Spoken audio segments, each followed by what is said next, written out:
សួស្តីអ្នកនរគ្នាជួបជាមួយ admin ទៀត Alright hello everyone welcome to Autodoc store ប្រធានបទថ្ងៃហ្នឹងគឺប្រធានបទពិសេសដែល admin នឹងធ្វើវីដេអូអំពីរបៀបនៃការប្រើប្រាស់ scan រថយន្តដែលអ្នកនរគ្នានឹង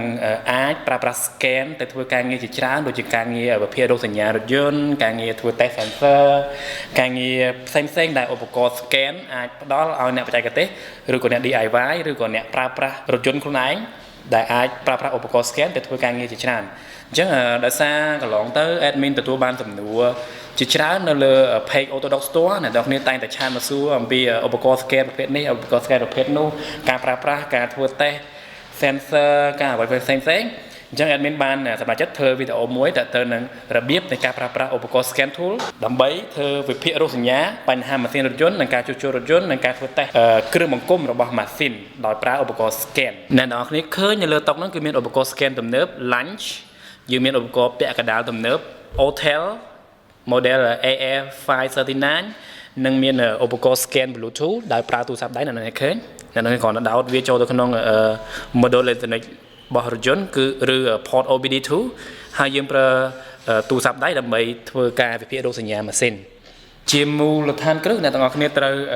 ស្វែងយល់អំពីចំណុចមួយចំនួនមុននឹងឈានដល់ការប្រើប្រាស់ឧបករណ៍ scan អ្នកតែងតែឃើញខ្សែឆ្នុកឧបករណ៍ scan អ្នកតែងតែឃើញពី OBD2 admin នឹងផលិតវីដេអូជីវៈហើយនឹងណែនាំអ្នកទាំងអស់គ្នាអំពីប្រវត្តិនៃឧបករណ៍ scan អំពីប្រភេទឧបករណ៍ scan និងអំពី onboard computer OBD មុននឹងឈានដល់ការណែនាំអ្នកទាំងអស់គ្នាអំពីរបៀបប្រើប្រាស់ឧបករណ៍ scanអូខេអ្នកនរគ្នាឃើញមានឧបករណ៍ scan សមត្ថភាពមធ្យមហើយវាទំនើបអ្នកនរគ្នាឃើញវាមានឆ្នុក OBD ដែលមានរុន16 Yep ហើយប្រភេទ scan ដែលផលិតឆ្នាំ2019នេះគឺមានបច្ចេកវិទ្យាដែលអាច touch screen បានអ្នកនរគ្នាឃើញហើយ admin ក៏អាចប្រើប៊ូតុងហើយយើងក៏មានឧបករណ៍ scan សមត្ថភាពមធ្យមដែលជាប្រភេទ scan portable ងាយស្រួលប្រើមានប៊ូតុងចុចដូចនេះហើយវាមានខ្សែមកជាមួយខ្សែ OBD 2ដែលមានរុន16ដូចគ្នាបន្តទៀតហើយយើងមាន scan professional ដែលមានតម្លៃថ្លៃនៅនេះឃើញគឺផលិតដោយក្រុមហ៊ុន Hotel Maxi MA908 Pro ដែលអ្នកនរគ្នាអាចធ្វើការងារបានច្រើននឹងការងារធ្វើ test វិភាគរោគសញ្ញាជាមួយនឹង full diagnostic function ជាមួយនឹង service អ្នកឃើញជាមួយនឹង VCI management ជាមួយនឹង Maxifix អ្នកនរគ្នាអាចក៏ប្រើវាជាមួយនឹងធ្វើជា digital inspection ឬក៏ scope ដែលតម្លៃ Autodoc scope នៅលើទីផ្សារមានតម្លៃថ្លៃមែនទែនដែលឧបករណ៍ scan នេះមកជាមួយនឹង built in ជាមួយនឹង software scope ដែលអ្នកគ្នាអាចប្រើវាដើម្បីធ្វើ test waveform ធ្វើ test ចរន្តអគ្គិសនី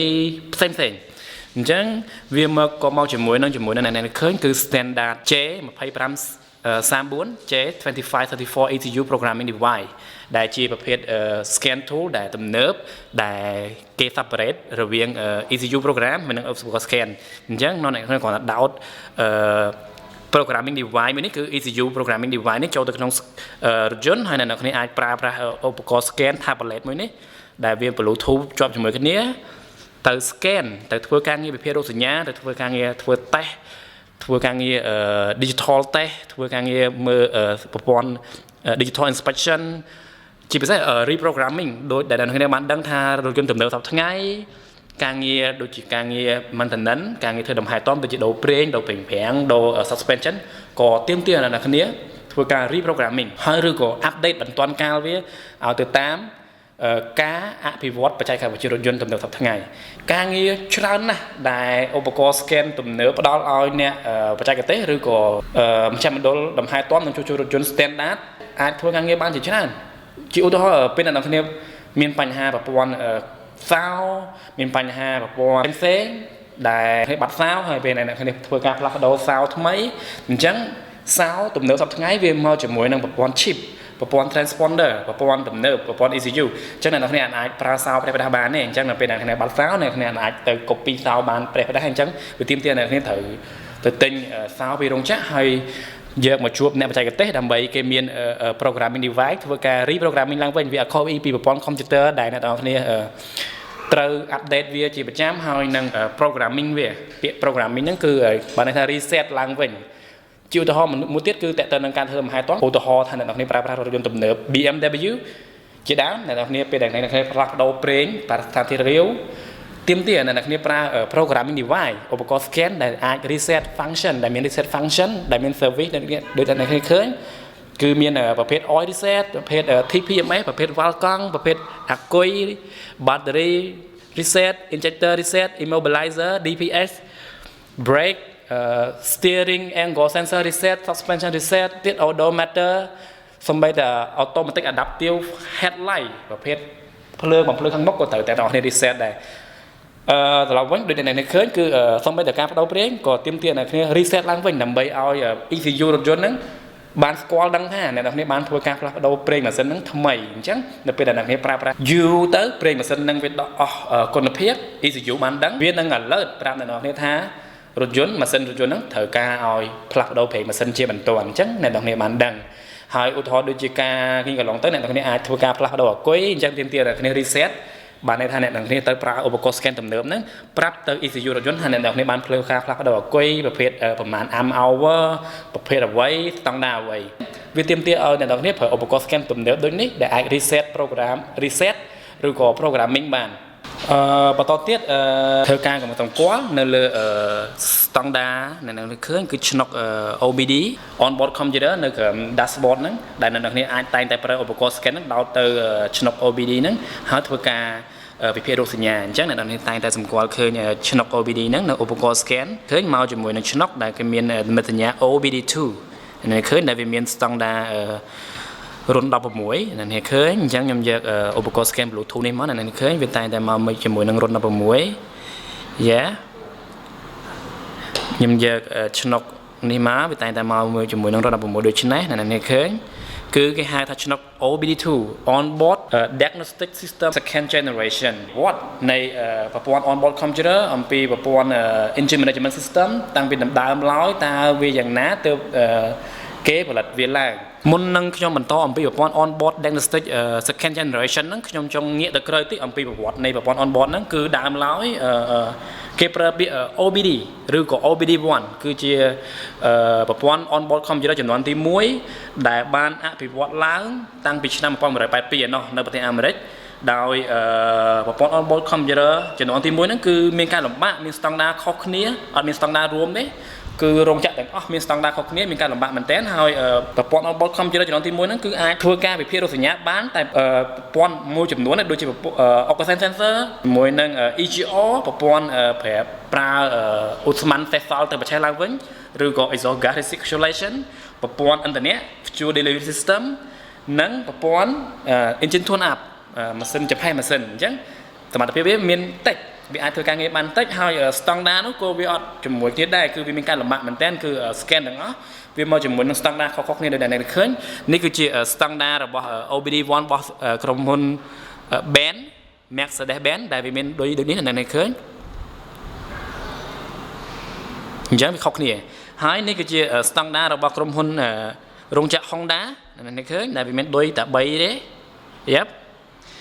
ហើយជាឧទាហរណ៍មួយទៀតនេះគឺជាស្តង់ដាររបស់រោងចក្រជប៉ុន Nissan ដែលវាមានដូចនេះនេះឃើញច្រើនអញ្ចឹងមានការលំបាកមែនទែនក្នុងការវិភាគរោគសញ្ញាត្រួតពិនិត្យមើលចំហេះនិងការបញ្ចេញផ្សាយពលរបស់រថយន្តមានការលំបាកដោយសារទាមទារឲ្យអ្នកទាំងអស់គ្នាឲ្យអ្នកបច្ចេកទេសហ្នឹងមានឧបករណ៍ច្រើនដោយសារវាមានស្តង់ដារអត់ដូចគ្នាដូចនេះហើយទើបតាំងពីឆ្នាំ1996ប្រទេសអាមេរិកក្រុមវិស្វករប្រទេសអាមេរិកបានសិក្សាអំពីស្តង់ដាររួមដែលគេបង្កើតស្តង់ដារដែលមានដោយឧបករណ៍ scan ហ្នឹងរួមគ្នាដើម្បីឲ្យវាមានភាពងាយស្រួលដើម្បីឲ្យរោងចក្រផលិតឧបករណ៍ scan ជាច្រើនអាចផលិតឧបករណ៍ scan ត្រូវជាមួយនឹងរថយន្តច្រើនម៉ាកច្រើន model ជុំវិញពិភពលោកគឺគេបង្កើតដោយ OBD2 ដែលមានរថ16ដូចនេះអ្នកឃើញលើទីផ្សារមានឧបករណ៍ scan ច្រើនម៉ាកច្រើន ម៉ូតដែលមាន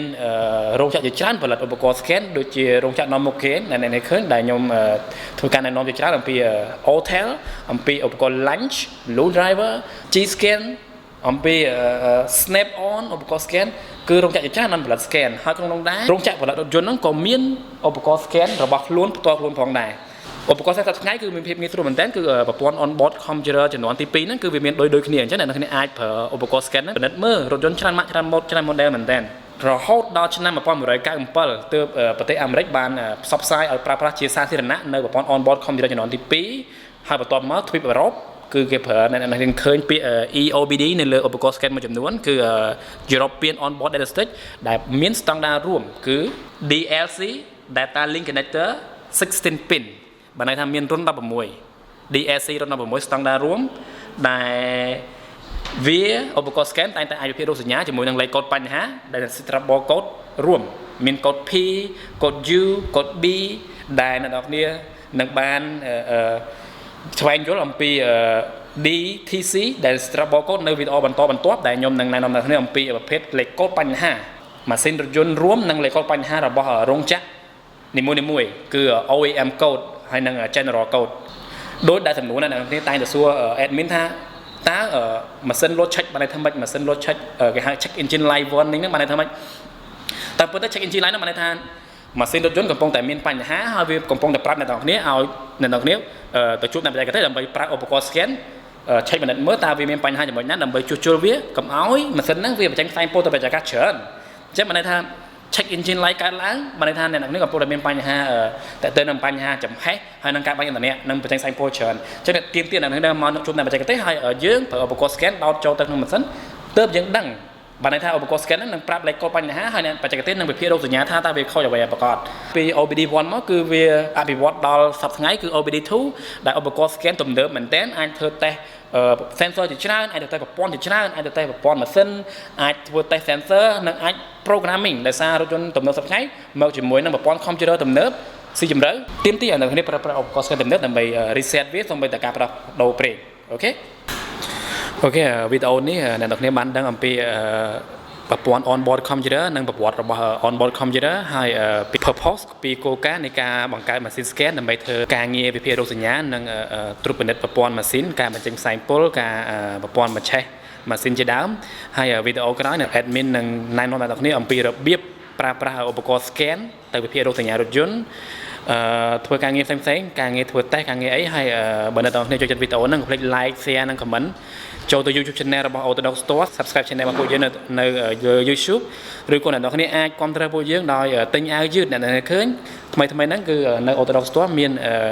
អាវយឺត check engine ស្រស់ស្អាតមែនតើអ្នកនរគ្នាឃើញអាចតាក់ទងមកពួកយើងបានបើសិនជាចង់ទិញអាវយឺតដើម្បីគាំទ្រពួកយើងហើយជួបគ្នានៅវីដេអូក្រោយវីដេអូវគ្គ2អំពីរបៀបនៃការប្រើប្រាស់ឧបករណ៍ scan វិភាគរោគសញ្ញារថយន្តអញ្ចឹងជួបគ្នានៅវីដេអូក្រោយទៀតអរគុណច្រើនសម្រាប់ការគាំទ្រកន្លង